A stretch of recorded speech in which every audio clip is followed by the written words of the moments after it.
Uh, Good morning, students. Welcome to the GST and Customs Act class. మనం GST and customs act క్లాసులో నిన్న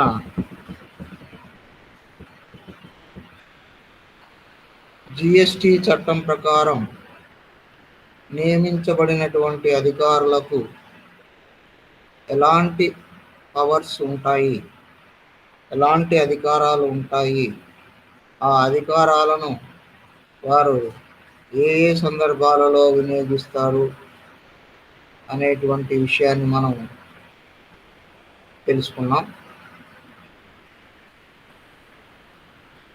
ఈరోజు ఈనాటి క్లాసులో మనం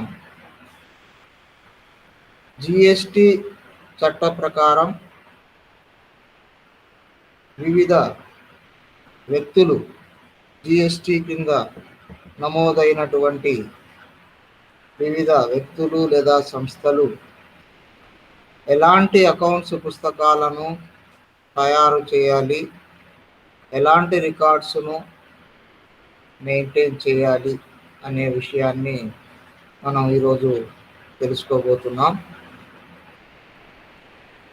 ఎందుకంటే మనకు జిఎస్టి వచ్చిన తర్వాత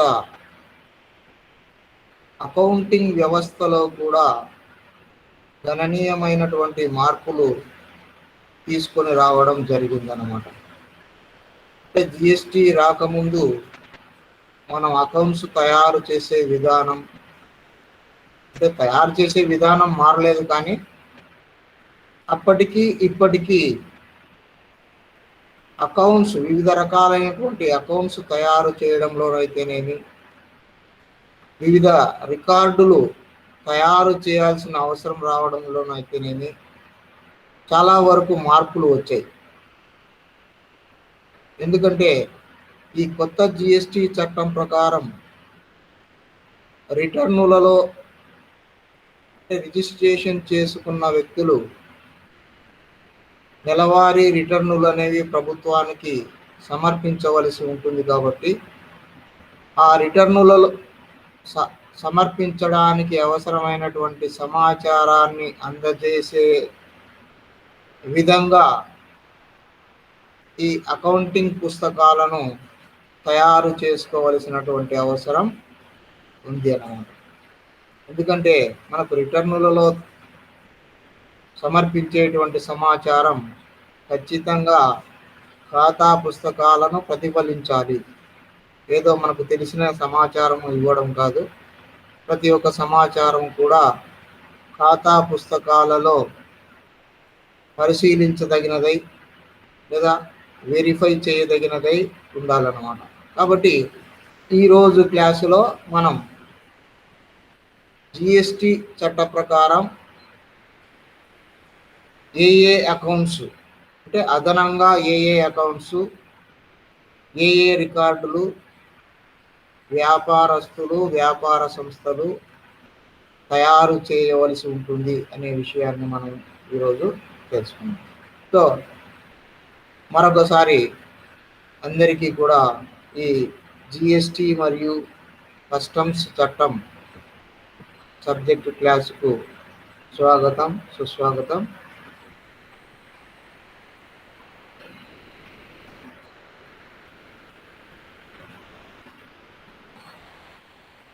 accounts and other records under GST. మనకు మామూలుగా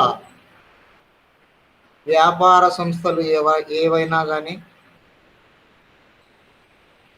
తప్పనిసరిగా అకౌంట్స్ రాయడం అనేది ఒక ముఖ్యమైనటువంటి ప్రక్రియ, వ్యాపారంలో ఒక భాగం. అది మనందరికీ బాగా తెలుసు. ఎందుకంటే వ్యాపారం చేసే ప్రతి వ్యక్తి కూడా వ్యాపారాన్ని ప్రధానంగా లాభార్జన కోసం ప్రారంభిస్తారు. కాబట్టి వ్యాపారంలో లాభము వచ్చిందా లేదా అనేది తెలుసుకోవాల్సినటువంటి అవసరం ఉంది కాబట్టి దానికి అవసరమైనటువంటి వ్యాపార లెక్కలు రాయడం అనేది తప్పనిసరి. సో లాభము అనేది నేరుగా మనం కనుగొనలేము, లాభం కానీ నష్టం కానీ.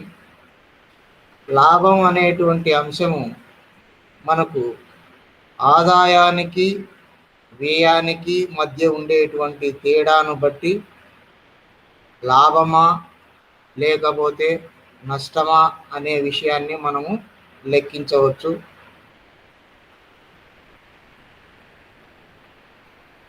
వ్యయము కంటే ఆదాయము ఎక్కువగా ఉంటే లాభం వచ్చినట్లుగా, ఆదాయము కంటే వ్యయమే ఎక్కువగా ఉంటే నష్టం వచ్చినట్లుగా మనము భావిస్తాము. అదే పద్ధతి కూడా. ఇక ఆదాయాలు వ్యయాలకు సంబంధించినటువంటి వివిధ ఆదాయాలకు సంబంధించినటువంటి లెక్కలు రాయడం, వివిధ వ్యయాలకు సంబంధించినటువంటి లెక్కలు రాయడం అనేది మన అకౌంటింగ్ వ్యవస్థలో ముఖ్యమైనటువంటి ప్రక్రియ. వ్యాపారంలో కూడా అది ఒక ముఖ్య భాగం. ఎందుకంటే అకౌంట్స్ రాయకపోతే వ్యాపారానికి సంబంధించిన ఏ సమాచారము కూడా మనకు లభించదు. కాబట్టి సాధారణ పరిస్థితుల్లో కూడా, అంటే జిఎస్టి అమలులోకి రాకముందు కూడా వ్యాపారస్తులు లేదా వ్యాపార సంస్థలు వ్యాపారానికి సంబంధించినటువంటి లెక్కలు రాస్తున్నారు. అప్పుడు రాయలేదా అంటే అప్పుడు రాస్తున్నారు, ఇప్పుడు రాస్తున్నారు. అయితే జిఎస్టి అమలులోకి రాకముందు అకౌంట్స్ రాసినటువంటి విధానానికి, జిఎస్టి అమలులోకి వచ్చిన తర్వాత అకౌంట్స్ రాసేటువంటి విధానానికి చాలా వ్యత్యాసం అనేది వచ్చింది. అంటే జిఎస్టి అనేది వచ్చిన తర్వాత ముఖ్యంగా ఈ కంప్యూటరైజ్డ్ అకౌంటింగ్ వ్యవస్థ అనేది బాగా ప్రాచుర్యంలోకి వచ్చింది. జిఎస్టి వచ్చిన తర్వాత GST softwares, accounting packages, softwares ఇవన్నీ కూడా బాగా అందుబాటులోకి వచ్చాయి. ఎందుకంటే జిఎస్టిని అమలు చేయడంలో భాగంగా వ్యాపారస్తులు వారి యొక్క అకౌంటింగ్ సిస్టమ్ను కంప్యూటరైజ్ చేయడం అనేది ఒక ముఖ్యమైనటువంటి అంశంగా మనకు చట్టంలో కూడా పేర్కొనడం జరిగిందనమాట. కాబట్టి మనకు అకౌంట్స్ మరియు ఇతర రికార్డులు తయారు చేసే విధానంలో చాలా వరకు మార్పులు అనేవి వచ్చాయి అన్నమాట. కాబట్టి every registered person is required to keep and maintain all records at his principal place of business.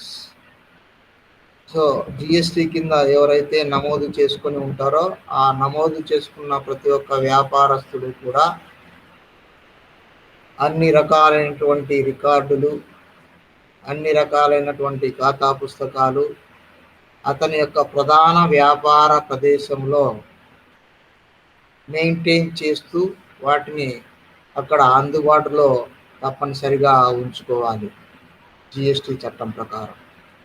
Okay, so ఈ అకౌంట్స్ రికార్డ్స్ అన్నీ కూడా ఎవరు మెయింటైన్ చేయాలి, ఎవరెవరు మెయింటైన్ చేయాలి, ఎవరెవరు అకౌంట్స్ రికార్డ్స్ అన్నీ మెయింటైన్ చేయాలి? Who must maintain accounts under GST. So ఎవరెవరు మెయింటైన్ చేయాలి అంటే it is the responsibility of the following persons to maintain specified records. So మనం ఇప్పుడు చెప్పబోయేటువంటి వ్యక్తులు ప్రత్యేకమైనటువంటి రికార్డులను మెయింటైన్ చేయవలసినటువంటి బాధ్యతను కలిగి ఉంటారన్నమాట. ఓకే, సో ఆ వ్యక్తులు లేదా ఆ సంస్థలు ఎవరు అంటే ది ఓనర్. ది ఓనర్ అంటే ఎవరు? యజమాని. ఏ యజమాని? వ్యాపార సంస్థ యొక్క యజమాని. వ్యాపార సంస్థ యొక్క యజమాని ఆ వ్యాపారానికి సంబంధించినటువంటి రికార్డులు, పుస్తకాలు అన్నీ కూడా తప్పనిసరిగా మెయింటైన్ చేయాలి. Next, operator of warehouse or godown or any other place used for storage of goods. So operator of warehouse, warehouse అంటే గిడ్డంగులు, గిడ్డంగులు లేదా గోడౌన్లు. అంటే గిడ్డంగులు లేదా గోడౌన్లను నడిపేటువంటి వ్యక్తులు కూడా మనకు జిఎస్టికి సంబంధించినటువంటి రికార్డులు మెయింటైన్ చేయాలి. అంతేకాకుండా వేర్ హౌస్, గోడౌనే కాకుండా ఇతర ప్రదేశాలు, ఏ ప్రదేశాలలో అయితే సరుకులను నిల్వ చేసుకోవడానికి ఉపయోగిస్తున్నారో అలాంటి ప్రదేశాలకు సంబంధించినటువంటి వాటిని నిర్వహించేటువంటి వ్యక్తులందరూ కూడా వారి యొక్క వ్యాపారానికి సంబంధించినటువంటి అకౌంట్స్, రికార్డ్స్ అన్నీ కూడా తప్పనిసరిగా మెయింటైన్ చేయాల్సి ఉంటుంది. నెక్స్ట్, ఎవరీ ట్రాన్స్పోర్టర్ అంటే సరుకులను ఒక ప్రదేశం నుంచి మరొక ప్రదేశానికి తరలించేటువంటి వ్యక్తి. ఇప్పుడు లారీ ఓనర్లు కానీ, ట్రక్ ఓనర్లు కానీ వీళ్ళంతా చేసే పనేమి, సరుకులను ఒక ప్రదేశం నుంచి ఇంకొక ప్రదేశానికి ట్రాన్స్ఫర్ చేస్తూ ఉంటారు, బదిలీ చేస్తూ ఉంటారు, అంటే రవాణా చేస్తూ ఉంటారు. సో అలాంటి వ్యక్తులు కూడా అది కూడా వ్యాపారమే కాబట్టి వారికి సంబంధించినటువంటి రికార్డులు అవన్నీ కూడా వారి యొక్క వ్యాపార ప్రదేశంలో, ప్రధాన వ్యాపార ప్రదేశంలో తప్పనిసరిగా వాళ్ళు కూడా మెయింటైన్ చేయాలి. Next, every registered person whose turnover during a financial year exceeds the prescribed limit, that is 2 crores, will get his accounts audited by a chartered accountant or a cost accountant. So మనకు ఈ ముగ్గురు కూడా ఎవరు, owner, వ్యాపార సంస్థల యొక్క ఓనర్లు, గోడౌన్లు, గిడ్డంగులు లేదా ఇతర సరుకులను నిల్వ చేసే ప్రదేశాలను నిర్వహించే వ్యక్తులు, తర్వాత సరుకులను ఒక ప్రదేశం నుంచి మరొక ప్రదేశానికి తరలించేటువంటి ఆపరేటర్లు, రవాణా ఆపరేటర్లు, వీళ్ళంతా కూడా చట్ట ప్రకారం అన్ని రికార్డులను వారి వ్యాపార ప్రదేశంలో తయారు చేసి వాటిని మెయింటైన్ చేయాలి. అంతేకాకుండా మనకు వారి యొక్క వార్షిక టర్నోవర్, వారి యొక్క సంవత్సర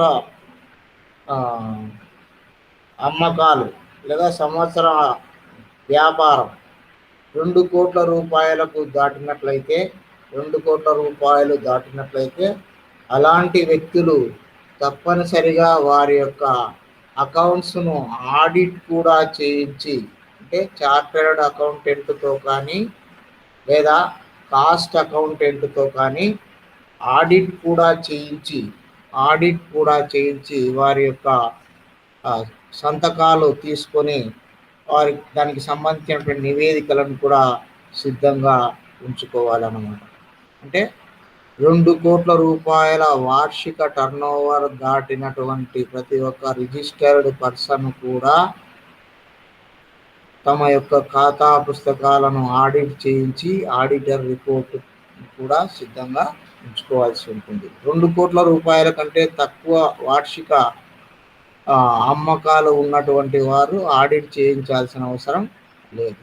ఎవరితో ఆడిట్ చేయించాలి అంటే చార్టర్డ్ అకౌంటెంట్తో కానీ కాస్ట్ అకౌంటెంట్తో కానీ వీరిద్దరిలో ఎవరితోనైనా సరే ఖాతా పుస్తకాలను ఆడిట్ చేయించి వారి యొక్క నివేదికను కూడా పొందవలసి ఉంటుంది. Next, what records must be maintained under GST. So మనం జిఎస్టి కింద ఎలాంటి ఏ రికార్డులు మెయింటైన్ చేయాలి, జిఎస్టి కింద ఏ రికార్డులు మెయింటైన్ చేయాలి.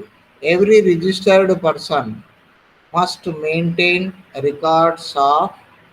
సో ప్రతి ఒక్క రిజిస్టర్ జిఎస్టి కింద నమోదైనటువంటి ప్రతి ఒక్క వ్యక్తి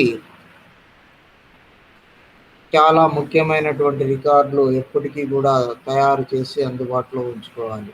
అవి ఏమిటంటే, ఒకటి production or manufacture of goods, అంటే ఉత్పత్తి తయారీకి వస్తువు సేవల ఉత్పత్తి లేదా తయారీ అంటే దానికి సంబంధించినటువంటి రికార్డులు.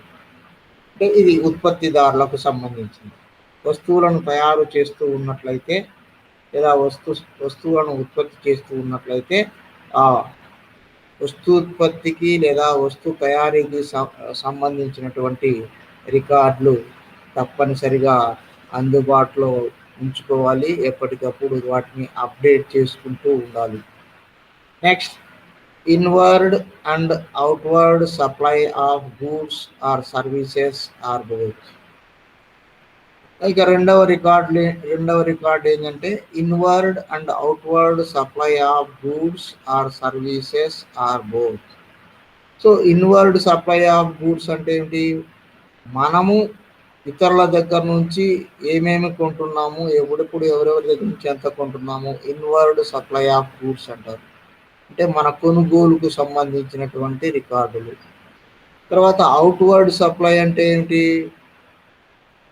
మనము ఇతరులకు ఎవరెవరికి ఏ ఏ తేదీలలో ఎంతెంత సరుకు అమ్ముతున్నాము దానికి సంబంధించినటువంటి వివరాలు. So both goods and services, వస్తువులు కానీ సేవలు కానీ, కొనుగోలు చేసిన వస్తు సేవల వివరాలు, అమ్మకాలు చేసినటువంటి వస్తు సేవల వివరాలు, రెండు వాటికి సంబంధించినటువంటి రికార్డులన్నీ కూడా ఎప్పుడు జాగ్రత్తగా మెయింటైన్ చేయాలి.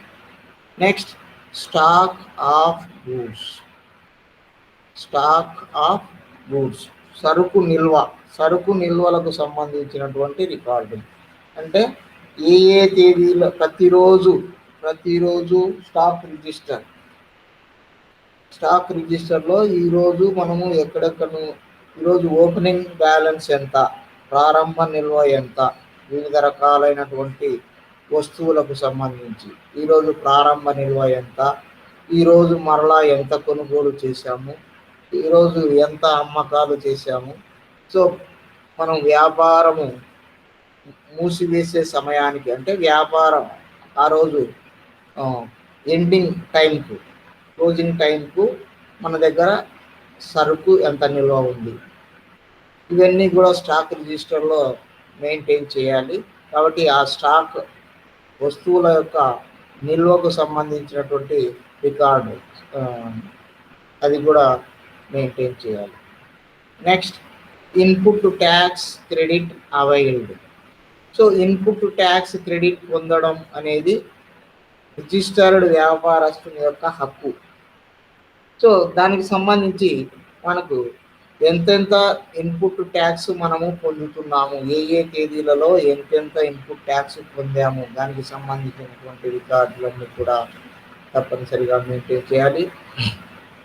Next, output tax payable and paid. మనము సరుకులు అమ్మినప్పుడు దాని మీద ఎంత మనం వసూలు చేశాము, దాన్ని అందులో ప్రభుత్వానికి ఎంత చెల్లించాము, ఇంకా ఎంత చెల్లించాలి. Okay, so output tax payable and paid. Output tax అంటే మనము అమ్మినటువంటి వస్తువుల మీద కస్టమర్ల దగ్గర నుంచి వసూలు చేసినటువంటి ట్యాక్స్ ప్రభుత్వానికి ఎంత చెల్లించాలి, అందులో ఎంత చెల్లించాము, ఇంకా ఎంత బ్యాలెన్స్ ఉంది చెల్లించవలసినది, ఆ వివరాలతో కూడినటువంటి రికార్డులు.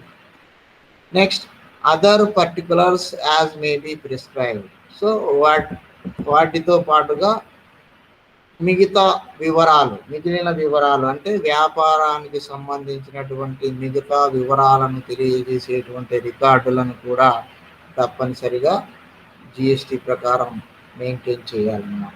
అంటే కేవలం ఇవి మాత్రమే మెయింటైన్ చేయాలన్నా, ఇంకా మిగతావి అవసరం లేదా అంటే అవి కూడా ఉంటాయి. అవి ఇప్పుడు మనకు వ్యాపారానికి సంబంధించిన అకౌంట్స్, రోజువారీ అకౌంట్స్ అనేవి కామన్గా రాస్తూ ఉంటాం. అవన్నీ రాస్తూ ఉంటాం, అవి అకౌంట్స్. కానీ ఇవి రికార్డ్స్ ఏంటంటే, ఇవి రికార్డ్స్ మనకు బ్రీఫ్గా రికార్డ్స్ ఎప్పటికప్పుడు ఎవరైనా సపోజ్ సడన్గా అధికారి వచ్చాడు, అధికారి రికార్డులు మెయింటైన్ చేస్తున్నారా లేదా ఒకసారి చూపించండి అంటే వారికి చూపించడానికి రెడీగా ఈ రికార్డులన్నీ కూడా అందుబాటులో ఉండాలి. అకౌంట్స్ ఎవరు చూస్తారు? అకౌంట్స్ ఆడిటర్ చూస్తాడు. లేదా ఏదైనా సడన్గా ఇన్స్పెక్షన్ ఉంటే అకౌంట్స్ వాళ్ళకు సమర్పిస్తాం. అధికారులు అకౌంట్స్ పుస్తకాలు ఎప్పుడు చూడరు. అకౌంట్స్ పుస్తకాలు చూసేది ఆడిటర్లు చూస్తారు. తర్వాత ఒకవేళ ఏదైనా ఎంక్వైరీ జరిగితే అప్పుడు అకౌంట్స్ వెరిఫై చేస్తారు. కానీ అంతవరకు మనకు రికార్డులు వేరు, అకౌంట్స్ వేరు. రికార్డులు వేరు, అకౌంట్స్ వేరు. అకౌంట్స్ అనేవి రోజువారీ అకౌంట్స్ సెక్షన్ వాళ్ళు రాస్తూ ఉంటారు. మనం అందులో ఉండేటువంటి ముఖ్యమైన సమాచారాన్ని ఈ రికార్డుల రూపంలో వీటిలో అప్డేట్ చేసుకుంటూ ఉండాలి. ఇప్పుడు production and manufacture of goods, దానికి సంబంధించిన అకౌంట్స్ అన్నీ వాళ్ళు రాస్తూ ఉంటారు. కానీ మనం బ్రీఫ్గా ఇందులో ఏం రాయాలి? ఈరోజు నిన్న సాయంత్రం వరకు ఎంత ప్రొడక్షన్ చేశాము, ఈరోజు ఉదయం ఎంత స్టాక్ ఉంది, ఈరోజు ఎంత ప్రొడక్షన్ చేశాము, అట్లా ఊరికే బ్రీఫ్గా అనమాట. కాబట్టి inward outward supply of goods అంతే. నిన్న వరకు ఎంత చేశాము, ఈరోజు మనకు చిట్టాబద్దులు ఖాతాలు కాదు, ఇక్కడ వివరాలు ప్రతి ఈ అంశానికి సంబంధించినటువంటి వివరాలను సపరేట్గా రికార్డుల రూపంలో తయారు చేసి పెట్టుకోవాలి. Okay, next accounts to be maintained under GST law. So అవన్నీ రికార్డులు మనం ఇంతవరకు తెలుసుకున్నాయి. ఇప్పుడు అకౌంట్స్కు సంబంధించి మనకు చూడండి, ఈ అకౌంట్స్ అన్నీ కూడా తప్పనిసరిగా అంటే ఆల్రెడీ ఇంతకుముందు అంటే జిఎస్టీ రాకముందు కూడా మనం అకౌంట్స్ తయారు చేస్తూ ఉన్నాం, వాటినే కంటిన్యూ చేస్తాం. అయితే కొద్దిగా అకౌంటింగ్ సిస్టంలో మనకు మార్పులు అనేవి చేసుకున్నాం జిఎస్టీ వచ్చిన తర్వాత. ఎందుకంటే జిఎస్టీలో మనకు ట్యాక్స్ కూడా ఒక ముఖ్యమైనటువంటి భాగంగా మనం చూపించాల్సి ఉంది. కాబట్టి మనం కొనుగోలు చేసే సందర్భంలో కానీ, అమ్మకాలు చేసిన సందర్భంలో కానీ ట్యాక్స్ను కూడా చెల్లించినట్లు లేదా వసూలు చేసినట్లు ప్రతి వ్యవహారానికి మనము అకౌంట్స్లో రాస్తాం. కాబట్టి కొద్దిగా అకౌంటింగ్ సిస్టమ్ అనేది మారింది. ఓకే, సో ఇప్పుడు ఈ అకౌంట్స్ అన్నీ కూడా ముఖ్యమైనటువంటి అకౌంట్స్ అన్నీ కూడా మనం తయారు చేసుకొని అప్ టు డేట్గా ఉంచుకోవాల్సి ఉంటుంది. ఇవి ముఖ్యమైనటువంటివి. అంటే ఎవరైనా సడన్గా ఇన్స్పెక్షన్కి వచ్చినా కూడా వీటిని చూపిస్తే గిన సపోజ్ ఇన్ కేస్ వాళ్ళకి ఏదైనా సందేహం వస్తే, ఏదైనా వారికి అనుమానాలు వచ్చినట్లయితే ఆ అనుమానాలు నివృత్తి చేసుకోవడానికి దానికి సంబంధించినటువంటి ఎవిడెన్సెస్ ఏవైనా అడిగితే మనం వాటిని ఎవిడెన్సెస్ ప్రొడ్యూస్ చేస్తాం. ఓకే, సో కాబట్టి ఇప్పుడు అకౌంట్స్ అండ్ రికార్డ్స్ ఏమేమి మెయింటైన్ చేయాలి, ఎవరు వాటిని మెయింటైన్ చేయాలి అనేటువంటి చూసినట్లయితే register of goods produced account should be contain details of goods manufactured in a factory or production house. So మనము goods produced register of goods produced అనే దాంట్లో మనకు ఏ రోజు ఏ వస్తువులు ఎంతెంత స్థాయిలో తయారు చేస్తున్నాము అనే వివరాలన్నీ కూడా అందులో ఉండాలి అన్నమాట. ఓకే, సో ఇది every assessee carrying out manufacturing activity. ఈ గూడ్స్ ప్రొడక్షన్ రిజిస్టర్ వచ్చేసి ఎవరు తయారు చేయాలి అంటే ఖచ్చితంగా వస్తువులను తయారు చేసేటువంటి ఉత్పత్తిదారులు. అంతే కదా, మామూలుగా వ్యాపారం కొని అమ్మేటువంటి వాళ్ళు ఏం తయారు చేయరు. కాబట్టి గూడ్స్ ప్రొడ్యూసర్ రిజిస్టర్ వాళ్ళు తయారు చేయాల్సిన అవసరం లేదు. కేవలం ఎవరైతే వస్తువులను తయారు చేసి అమ్ముతున్నారో ఆ వ్యక్తులు ఈ రిజిస్టర్ను తయారు చేయాలి. Okay, next purchase register. So purchase register అనేది all purchases made within a tax period for manufacturing of goods or provision of services. So మనకు పర్చేజ్ రిజిస్టర్లో ఒక అకౌంటింగ్ పీరియడ్లో అంటే అకౌంటింగ్ పీరియడ్ ఏప్రిల్ 1 నుంచి నెక్స్ట్ ఇయర్ మార్చ్ 31 మధ్యలో. So ఆ మధ్యలో ఏమేమి మనం కొనుగోలు చేస్తున్నామో, ఏ గూడ్స్ కానీ సర్వీసెస్ కానీ మనం కొనుగోలు చేసినవన్నీ కూడా అందులో మెన్షన్ చేయాల్సి ఉంటుంది. ఇవి ఎవరెవరు తయారు చేయాలి అంటే ఆల్ అసెసీస్. ఆల్ అసెసీస్ అంటే ఎవరు? పన్ను చెల్లించే బాధ్యత కలిగిన వ్యక్తులు. ఆ వ్యక్తులను అసెసీస్ అంటారు. సో అందరూ ఇది పర్చేజ్ రిజిస్టర్ అనేది ఉత్పత్తిదారులు కానివ్వండి, తయారీదారులు కానివ్వండి, సరుకు కొని అమ్మేవారు కానివ్వండి, అందరూ ఎవరైనా సరే. ఎందుకంటే వ్యాపారంలో మనకు ఉత్పత్తి చేసి అమ్మడం ఒక ప్రక్రియ, లేదా కొనుగోలు చేసి అమ్మడం ఇంకొక ప్రక్రియ. సో అలా అందరూ వ్యక్తులు కూడా ఈ పర్చేజ్ రిజిస్టర్ అనేది తయారు చేయాల్సి ఉంటుంది. Next sales register. Sales register కూడా అంతే. Accounts of all the sales made with in a tax period must be maintain. ఎందుకంటే ట్యాక్స్ పీరియడ్ అనే ప్రతి చోట ఎందుకు అంటున్నామంటే, ఒక సంవత్సరానికి సంబంధించినటువంటి రికార్డ్ అంతా కూడా ఒక చోట ఉండాలి కాబట్టి ఈ పీరియడ్లో ఒక్కొక్క సంవత్సరానికి ఒక్కొక్క రికార్డు అనేది మెయింటైన్ చేయాల్సి ఉంటుంది. కాబట్టి సేల్స్ రిజిస్టర్ కూడా ఒక సంవత్సర కాలానికి, అంటే ఏప్రిల్ 1 నుంచి నెక్స్ట్ మంత్ మార్చ్ 31 ఈ మధ్య కాలానికి సంబంధించినటువంటి sales, day wise, product wise, ఇవన్నీ కూడా ఈ సేల్స్ రిజిస్టర్ కూడా అందరూ అసెసీలు తయారు చేయాలి. ఆల్ అసెసీస్, అందరూ పన్ను చెల్లింపుదారులు తయారు చేయాల్సి ఉంటుంది. Next stock register. Stock register. This register should contain A correct stock of inventory available at any given point of time. So stock register అనేది కూడా మనకు అప్ టు డేట్గా, ఎప్పటికప్పుడు అప్ టు డేట్గా ఉండాలి. దాన్ని కూడా తయారు చేసుకోవాలి. సో ఈ స్టాక్ రిజిస్టర్లో ఇన్పుట్ స్టాకు, అవుట్పుట్ స్టాకు 2 రకాలు ఉంటాయి. ఇన్పుట్ స్టాక్ ఎంత అంటే, మనం ఏదైనా కొన్నటువంటి వస్తువులు, ఇది ఇన్పుట్ స్టాక్ అనేది సాధారణంగా ఉత్పత్తిదారులు ఎక్కువ ఉంటుంది. వాళ్ళు వస్తువులను తయారు చేయడానికి అవసరమైనటువంటి ముడి సరుకులను కొనుగోలు చేస్తూ ఉంటారు. కాబట్టి ఆ ఇన్పుట్ ఏదైతే ఏ రోజు కొన్ని స్టాక్లో ఉన్నాయి అనేది అందులో రాస్తారు. అదేవిధంగా అవుట్పుట్ స్టాక్ లేదా ఫినిష్డ్ గూడ్స్ స్టాక్ అంటారు. అంటే తయారైన వస్తువులు ఎంత స్టాక్ ఉన్నాయి, డే వైజ్ వివరాలు, వస్తువుల వారీగా డే వైజ్ వివరాలన్నీ కూడా ఈ స్టాక్ రిజిస్టర్ అనేది తెలియజేస్తుంది. దీన్ని కూడా అందరూ పన్ను చెల్లింపుదారులు తప్పనిసరిగా మెయింటైన్ చేయాలి. Next input tax credit availed. Input tax credit availed. Input పన్ను ఎంత మనం ఉపయోగించుకున్నాము, ఎంత వాపసు పొందాము ప్రభుత్వం నుంచి అనే వివరాలు తెలియజేసేటువంటి రికార్డులు లేదా accounts. So this register should maintain the details of input tax credit availed for a given tax period. So ఇది ఇన్పుట్ ట్యాక్స్ క్రెడిట్ అనేది మనకు ఇన్పుట్ ట్యాక్స్ క్రెడిట్ ఉపయోగించుకునే ప్రతి ఒక్క అసెసీ అందరూ కూడా, ఎందుకంటే సాధారణంగా రిజిస్ట్రేషన్ చేసుకున్న వాళ్ళంతా కూడా ఇన్పుట్ పన్ను వాపసు పొందుతూ ఉంటారు. కాబట్టి దానికి సంబంధించినటువంటి వివరాలన్నింటినీ కూడా ఇది కూడా అందరూ అసెసీలు తప్పనిసరిగా మెయింటైన్ చేయాలి. Next output tax liability. Output tax liability అంటే ఏంటి?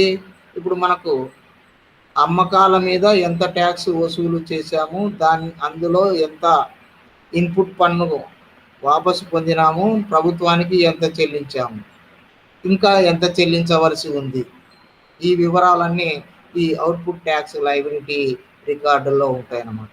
So this register should maintain the details of GST liability outstanding to be adjusted against input credit are paid out directly.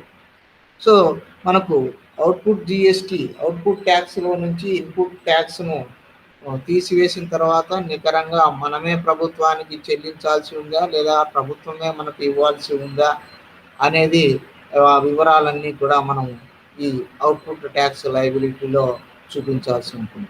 కాబట్టి దీన్ని కూడా అందరూ అసెసీలు, అందరూ పన్ను చెల్లింపు బాధ్యత కలిగినటువంటి వ్యక్తులందరూ కూడా దీన్ని కూడా తయారు చేయాల్సి ఉంటుంది. Next output tax paid. ఇందాక అవుట్పుట్ ట్యాక్స్ లయబిలిటీ రికార్డు వేరు, అవుట్పుట్ ట్యాక్స్ పెయిడ్ ఆల్రెడీ చెల్లించినటువంటి అవుట్పుట్ ట్యాక్స్ రికార్డు, ఏ తేదీలలో ఎంతెంత అవుట్పుట్ ట్యాక్స్ ప్రభుత్వానికి చెల్లించాము అనే వివరాలను తెలిపేటువంటిది కూడా మనకు అవుట్పుట్ ట్యాక్స్ పెయిడ్ రిజిస్టర్ అనేది కూడా తయారు చేసుకోవాల్సి ఉంది. This register should maintain the details of GST paid for a particular tax period. So ప్రతి ఒక్క రికార్డు కూడా ఒక ట్యాక్స్ పీరియడ్కు, ఒక పీరియడ్కు ఏప్రిల్ 1 నుంచి నెక్స్ట్ ఇయర్ మార్చి 31 వరకు ఒక ఫైనాన్షియల్ ఇయర్ కాబట్టి ఆ ఫైనాన్షియల్ ఇయర్కి సంబంధించినటువంటి వివరాలన్నీ ఒక రికార్డులో మెయింటైన్ చేయాల్సి ఉంటుంది. సో ఇది కూడా అందరూ ఎస్ఎస్సీలు తయారు చేయవలసి ఉంటుంది. Next other records specify. So వీటితో పాటుగా ఇతర రికార్డులు ఏవేవైతే వాటికి అనుబంధంగా ఉంటాయో ఆ రికార్డులను కూడా ఎప్పుడు తయారు చేసుకొని అందుబాటులో ఉంచుకోవాలి. So government can further specify by way of A notification additional records and accounts to be maintain. So కాబట్టి ప్రభుత్వము ఎప్పటికప్పుడు నోటిఫికేషన్ల ద్వారా వివిధ రకాలైనటువంటి వ్యాపారస్తులు ఎలాంటి అదనపు రికార్డులు తయారు చేసి ఉంచుకోవాలి అనే విషయాన్ని తెలియజేస్తూ ఉంటుంది. సో అలా తెలియజేసినటువంటి రికార్డులన్నింటినీ కూడా వ్యాపారస్తులు తప్పనిసరిగా మెయింటైన్ చేయాల్సి ఉంటుంది. ఆ విధంగా ప్రత్యేకంగా కొంతమంది వ్యక్తులు తయారు చేసుకోవాల్సిన రికార్డ్స్ ఏవైనా ఉంటే ఆ ప్రత్యేక తరహా వ్యక్తులు ప్రభుత్వం ఎవరైతే నోటిఫికేషన్ ద్వారా తెలియజేసిందో ఆ వ్యక్తులు వారికి సంబంధించినటువంటి అదనపు రికార్డులను మెయింటైన్ చేయాల్సి ఉంటుంది. Okay, next what are the accounts which must be maintained under GST. మనకు జిఎస్టీలో ఇతర అకౌంట్స్తో పాటు అంటే సాధారణ వ్యాపార సంస్థలు నిర్వహించేటువంటి అకౌంట్స్తో పాటు కొన్ని ప్రత్యేకంగా మెయింటైన్ చేయాల్సినటువంటి అకౌంట్స్ ఉన్నాయి. జిఎస్టీ చట్టం ప్రకారం కొన్ని స్పెషల్గా జిఎస్టీ చట్టం అన్ని అమలు చేయడంలో భాగంగా కొన్ని ప్రత్యేకమైనటువంటి అకౌంట్స్ తయారు చేయాల్సి ఉంటుంది. So the following is the list of various accounts to be maintained by businesses under GST. For example, under GST a trader has to maintain the following accounts apart from accounts like purchase, sales, stock and all these things. Because మామూలుగా తయారు చేసేటువంటి accounts చేస్తూ ఉంటారు, వాటితో పాటుగా అదనంగా అడిషనల్గా, ఎందుకంటే జిఎస్టీ చట్టం యొక్క నిబంధనల మేరకు అదనంగా మరికొన్ని అకౌంట్స్ అనేది తయారు చేయాల్సి ఉంటుంది. వాటిలో ఇన్పుట్ సిజిఎస్టీ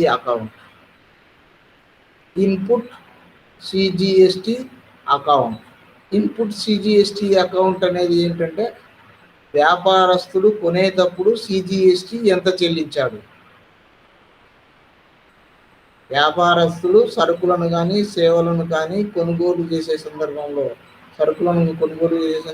లేదా సేవలను పొందినప్పుడు సిజిఎస్టీ ఎంత చెల్లించారు అనేటువంటి వివరాలు మనకు ఇన్పుట్ సిజిఎస్టీ అకౌంట్లో ఉంటాయి. నెక్స్ట్ అవుట్పుట్ సిజిఎస్టీ అకౌంట్ అంటే మనము వ్యాపారస్తుడు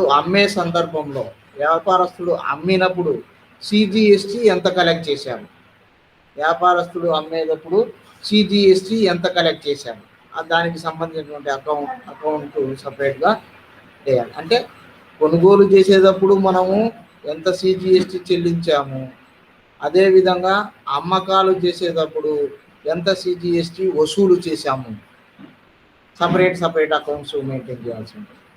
నెక్స్ట్ ఇన్పుట్ ఎస్జిఎస్టీ అకౌంట్ అంటే మనం కొనుగోలు చేసే సందర్భంలో ఎస్జిఎస్టీ ట్యాక్స్ ఎంత చెల్లించాము, అంటే state goods and service tax ఎంత చెల్లించాము, దానికి సపరేట్గా అకౌంట్స్ మెయింటైన్ చేయాలి.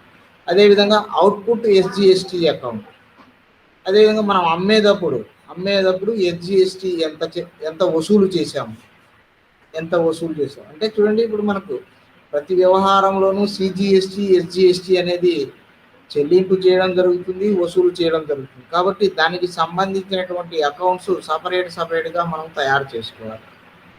So input CGST account, input SGST account. Output CGST account, output HGST account. Next అదేవిధంగా input IGST account. So suppose సాధారణంగా ఐజిఎస్టీ ఎప్పుడు మనం చెల్లిస్తాము? మనకు కావలసినటువంటి సరుకులను ఇతర రాష్ట్రాల నుంచి కొనుగోలు చేసినప్పుడు, ఇతర రాష్ట్రాల నుంచి మనం కొనుగోలు చేస్తే అప్పుడు ఐజిఎస్టీ మనం చెల్లిస్తాం. సో ఆ విధంగా ఏమైనా మనం ఇతర రాష్ట్రాల నుంచి కొన్నామా, కొని ఉంటే దాని మీద ఐజిఎస్టీ ఎంత చెల్లించాము, దానికి సంబంధించిన అకౌంట్స్ సపరేట్. అదేవిధంగా output IGST account, output IGST account అంటే ఇప్పుడు మనం సరుకులను ఇతర రాష్ట్రాలలో అమ్ముతూ ఉన్నప్పుడు ఐజిఎస్టీ వసూలు చేస్తాం కదా.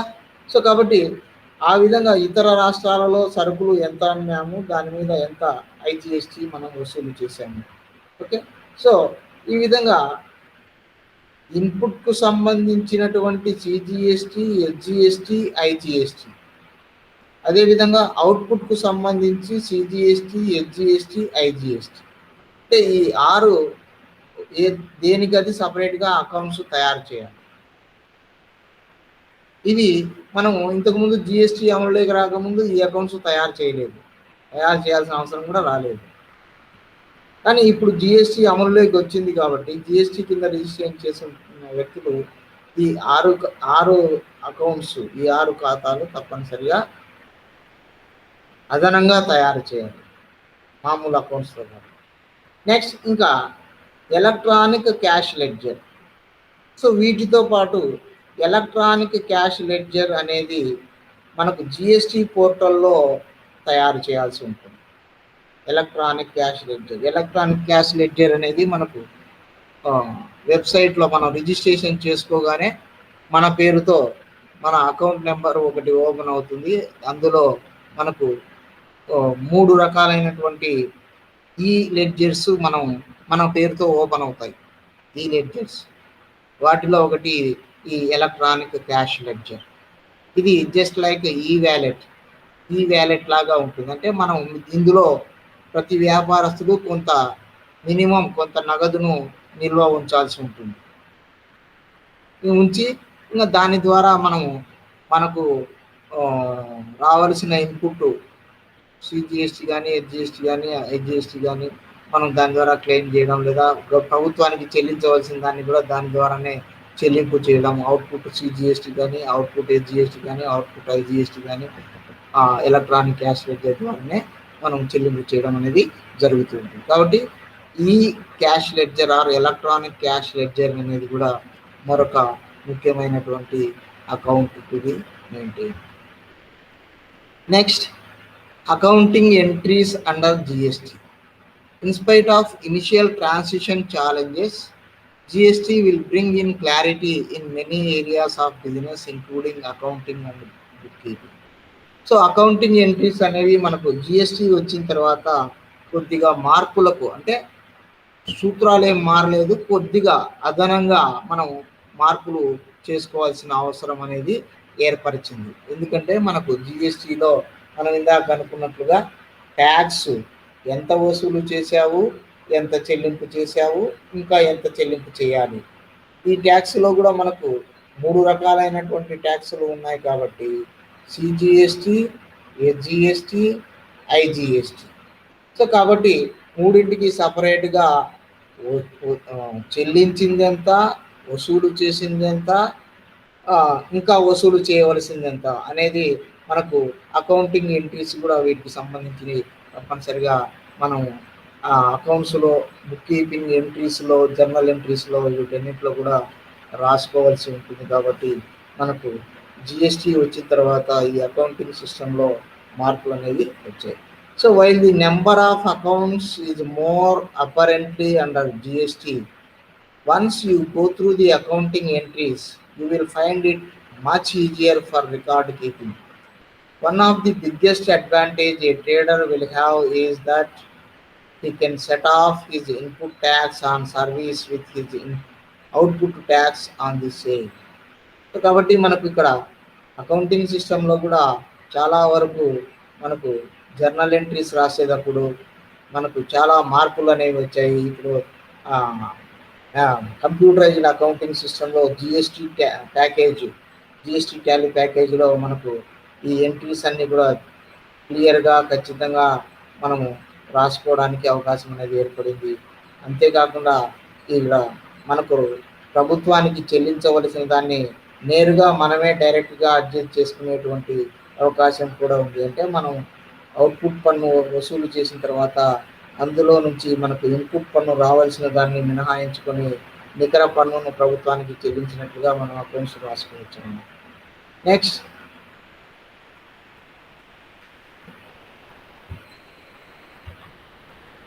Electronic cash and credit ledger. So మనం ఇందాక అనుకున్నాం, మనకు జిఎస్టీలో రిజిస్ట్రేషన్ చేసిన వెంటనే మనకు మూడు ఈ ledgers means electronic ledgers. 3 electronic ledgers are to be maintained by each and every registered person in the GST portal. Okay, every registered taxpayer will have 3 ledgers under GST, which will be generated automatically at the time of registration and will be maintained electronically. So మనకు registration ఎప్పుడైతే చేస్తామో registration number రాగానే వెంటనే మన పేరుతో ఈ 3 లెడ్జర్లు ఆన్లైన్లో open అయిపోతాయి. సో ఓపెన్ అయిపోతే మనం వాటిని ఎప్పటికప్పుడు మనకు సంబంధించిన వ్యవహారాలను అందులో నమోదు చేస్తూ అప్డేట్ చేసుకుంటూ ఉండాలి. సో అవి ఏమంటే electronic cash ledger. Okay, this ledger will serve as an electronic wallet. The taxpayer will have to deposit money into his cash ledger, add money to the wallet. The money will be utilized to make payments. So ఇందులో minimum balance అనేది తప్పనిసరిగా ప్రతి ఒక్కరూ maintain చేయాల్సి ఉంటుంది. So దాని ద్వారానే మనం ప్రభుత్వానికి చెల్లించవలసినటువంటి ట్యాక్స్ను చెల్లింపు చేస్తూ ఉంటాం అన్నమాట. అది electronic cash ledger. Next electronic credit ledger. So input tax credit on purchases will be reflected here under 3 categories. One is IGST, CGST and SGST. The taxpayer will be able to utilize the balance shown in this account only for payment of tax, not for interest or penalty. So కాబట్టి electronic credit ledger అనేది కూడా మనకు ఒకటి ఆన్లైన్లో open అవుతుంది. అంటే మనం కొనుగోలు చేసేటప్పుడు ఏ ట్యాక్స్లు ఎంతెంత చెల్లించాము, ఐజిఎస్టీ ఎంత చెల్లించాము, సిజిఎస్టీ ఎంత చెల్లించాము, హెచ్జిఎస్టీ ఎంత చెల్లించాము అనేది ఇందులో మనం వివరాలన్నీ ఇవ్వాల్సి ఉంటుంది. సో వీటి ద్వారానే మనం ప్రభుత్వానికి చెల్లించిన తర్వాత దానికి బ్యాలెన్స్ ఎంత ఉంది ఇంకా అకౌంట్లో అనేది మనకి ఇక్కడ తెలుస్తుంది. నెక్స్ట్ ఈ liability ledger. This ledger will show the total tax liability of a taxpayer after netting off for the particular month. So ఇది ఈ లయబిలిటీ లెడ్జర్ అనేది మనకు ఒక నెలలో నికరంగా మనం ప్రభుత్వానికి చెల్లించవలసిందంత, ప్రభుత్వం నుంచి మనకు రావాల్సినటువంటి ఇన్పుట్ ట్యాక్స్ లయబిలిటీ క్రెడిట్ ఎంత, నికరంగా మనం ప్రభుత్వానికి ఎంత చెల్లించాలి, దానికి సంబంధించిన అడ్జస్ట్మెంట్స్ అన్ని కూడా ఈ లయబిలిటీ లెడ్జర్లో ప్రతిఫలిస్తాయి. అంటే ఇక్కడ మనకు ఇది ఆటో పాపులేటెడ్ లెడ్జర్ అన్నమాట. అంటే మనం ఇన్పుట్ ట్యాక్స్ చెల్లిస్తూ ఉంటే లేదా వసూలు చేస్తూ ఉంటే, అవుట్పుట్ ట్యాక్స్ చెల్లిస్తూ ఉంటే ఆటోమేటిక్గా ఇందులో మనకు డేటా పాపులేట్ అయిపోతూ ఉంటుంది, ఆటోమేటిక్గా వచ్చేస్తూ ఉంటుంది. ప్రభుత్వానికి మనం చెల్లించిన వెంటనే ఇక్కడ చెల్లింపుల్లో ఓడిపోతుంది. మనం కొనేటప్పుడు ఏదైనా కొనుగోలు చేస్తే మనకు అకౌంట్లో క్రెడిట్ అనేది అయిపోవడం జరుగుతుంది. నెక్స్ట్ ఈ విధంగా మనకు జిఎస్టీలో వివిధ రకాలైనటువంటి అకౌంట్స్, రికార్డులు వీటన్నిటిని కూడా మనము తయారు చేసుకుంటూ మనం వాటన్నిటిని జాగ్రత్తగా కాపాడుకోవాల్సి ఉంటుంది. మనం ఎంతకాలం పాటు ఈ అకౌంట్స్, రికార్డ్స్ అన్నీ కూడా ఒక ఇయర్కు సంబంధించినటువంటి అకౌంట్స్, రికార్డ్స్ ఎంతకాలం పాటు వ్యాపార సంస్థ తన దగ్గర ఉంచుకోవాలి ఖచ్చితంగా అంటే as per GST act every registered taxable person must maintain the account books and records for at least 72 months. So పుస్తకాలు 72 నెలలు లేదా 6 సంవత్సరాలు, అంటే 1 సంవత్సరానికి సంబంధించినటువంటి బుక్స్, రికార్డ్స్ అన్నీ కూడా నెక్స్ట్ 6 సంవత్సరాలు చాలా జాగ్రత్తగా భద్రంగా పెట్టుకోవాలి. The period will be counted from the last date of filing of annual returns for that year. అంటే మనకు యాన్యువల్ రిటర్న్స్ చేసిన తేదీ నుంచి నెక్స్ట్ 6 సంవత్సరాలు పీరియడ్ కంప్లీట్ అయిన తర్వాత కాదు, మనం యాన్యువల్ రిటర్న్స్ వార్షిక రిటర్నులు ఎప్పుడైతే ప్రభుత్వానికి సబ్మిట్ చేస్తామో ఆ తేదీ నుంచి 6 సంవత్సరాల పాటు దానికి సంబంధించిన రికార్డులన్నీ కూడా చాలా భద్రంగా దాచుకోవాలి. The last date of filing annual returns is 31st December of the following year. So మనం సాధారణంగా యాన్యువల్ రిటర్న్స్ ఫైల్ చేయడానికి లాస్ట్ డేట్ వచ్చేసి నెక్స్ట్ ఇయర్ 31st December. అంటే ఇప్పుడు మార్చి 31కి అకౌంటింగ్ ఇయర్ అయిపోయి ఉంటుంది. ఆ సంవత్సరానికి సంబంధించినటువంటి రికార్డ్స్ యాన్యువల్ రిటర్న్స్ డిసెంబర్ 31లోగా మనం సబ్మిట్ చేయాల్సి ఉంటుంది. For example, for the year 2017-18 the due date of filing the annual return is 31/12/2018. The books and records of 2017-18 must be maintained for 6 years. That is 31/12/2023 up to 31/12/2023 వరకు ఆ సంస్థ తమ యొక్క accounts పుస్తకాలను రికార్డులను చాలా భద్రంగా జాగ్రత్తగా కాపాడుతుంది. So if the taxpayer is a part of any proceedings before any authority, that is first appellate, or is under investigation, then he must maintain the books for 1 year after the order of such proceedings or appeal has been passed. So మనకు ఒక్కోసారి సంస్థల మీద allegations వస్తూ ఉంటాయి, ఎంక్వైరీలు వస్తూ ఉంటాయి, investigations జరుగుతూ ఉంటాయి. అలాంటి సందర్భంలో వారు 6 సంవత్సరాలు కాకుండా ఇంకా అదనంగా కూడా వారి యొక్క పుస్తకాలన్నింటినీ మెయింటైన్ చేయాల్సి ఉంటుంది. అంటే అవి వాటిని ఎప్పటికప్పుడు కోర్టులకు కానీ లేదా ట్రిబ్యునల్కి కానీ వాటిని సబ్మిట్ చేయాల్సి ఉంటుంది. Next, so the consequences of not maintaining proper records. Suppose మనం ఈ రికార్డ్స్ అకౌంట్స్ అన్నీ కూడా ప్రాపర్గా మెయింటైన్ చేయకపోతే ఏం జరుగుతుంది? If the taxpayer fails to maintain proper records in respect of goods or services, then the proper officer shall treat such unaccounted goods or services as if the taxpayer had supplied them. The officer will determine the tax liability on such unaccounted goods. The taxable person will be required to pay the tax liability calculated along with penalty. So ఈ పుస్తకాలు అన్నీ సరిగా maintain చేయకపోతే అధికారులు వాటిని పుస్తకాలు maintain చేయడం లేదు అని భావిస్తే వారికి దగ్గర ఉన్నటువంటి సమాచారం మేరకు అతని మీద చర్యలు తీసుకోవడం జరుగుతుంది. అతనికి చెల్లించవలసిన ట్యాక్స్ చెల్లించడమే కాకుండా అతని మీద పెనాల్టీలు కూడా విధించడం అనేది జరుగుతుంది. సో ఇది మనకు జిఎస్టి సిస్టంలో వ్యాపారస్తులు లేదా వ్యాపార సంస్థలు తయారు చేయవలసినటువంటి వివిధ రకాలైనటువంటి అకౌంట్స్కి సంబంధించినటువంటి టాపిక్కి సంబంధించిన అంశం. Okay, thank you very much for joining to the class. Join అయిన వాళ్ళంతా కూడా నెంబర్ పోస్ట్ చేశారు కదా. Okay, you can exit from the meeting. Thank you.